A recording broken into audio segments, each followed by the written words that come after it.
ఒక్కసారి గట్టిగా తలుచుకుంటే మనం షార్ట్ ఫిలిం తీయొచ్చు, కొత్త వాళ్ళకు కూడా అవకాశాలు ఇవ్వచ్చు. అది సరే కానీ షార్ట్ ఫిలిం తీయాలంటే నీకు ఎడిటింగ్ పక్కా రావాలా, అవసరం లేదా అని ఎవరైనా ఈ క్వశ్చన్ నన్ను అడిగితే నేను చెప్పేది ఒకటే, తినేటప్పుడు అన్నం ఒకటే తింటావా, దాంట్లోకి కర్రీ వద్దా? ఎండాకాలం కదా ఇంట్లో పచ్చి పులుసు చేస్తే వేసుకోవా? ఫైనల్ టచ్ కింద పెరుగుతో 4 ముద్దలు తినవా? అందుకే చెప్తున్నా, షార్ట్ ఫిలిం తీస్తే ఎడిటింగ్ కూడా వచ్చి ఉంటే మనకే ప్లస్ అవుతుంది కదా.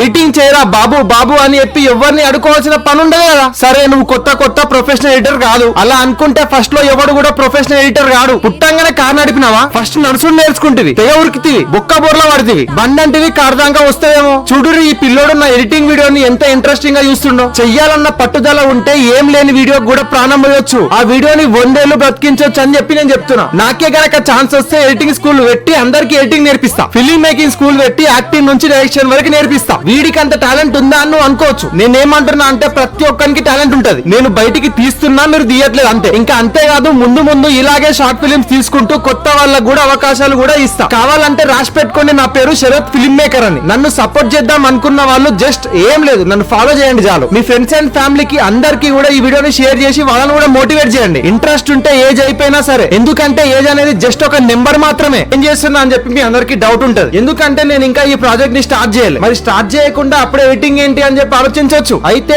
ఆల్రెడీ ఈ అన్న వాళ్ళు ఒక షార్ట్ ఫిల్మ్ తీసినారు, కానీ వేరే వాళ్ళకి ఎడిటింగ్ ఇస్తే ఎడిటింగ్ నచ్చలేదంట, కాబట్టి మళ్ళీ స్క్రాచ్ నుంచి స్టార్ట్ చేసిన. ఇక మన గురించి తెలుసు కదా, మన దగ్గర టాలెంట్ ఉండి ఖాళీగా ఉండమంటే మనం ఉండం. ఎవరికైనా మన వర్క్ వాళ్ళకి ఉపయోగపడుతుంది అంటే పక్కా మనం పని చేస్తాం. రేపు పొద్దుగల నువ్వైనా సరే నీ దగ్గర పని ఉంచుకొని నువ్వు మంచిగా ఇంట్లో ఖాళీగా పండుకుంటే రాయిలా కూర్చుంటే ఏం రాదు. బయటికి వచ్చి ఏదైనా పని చేసి సాధిస్తేనే ఏదైనా వస్తుంది. కాబట్టి నేను మళ్ళీ చెప్తున్నాను, నన్ను మాత్రం ఫాలో చేసడం మాత్రం మర్చిపోకండి. ఇట్లాంటి షార్ట్ ఫిలింల గురించి మనం చాలా మాట్లాడుకుందాం, కొత్త వాళ్ళకి అవకాశాలు పక్కా ఇద్దాం.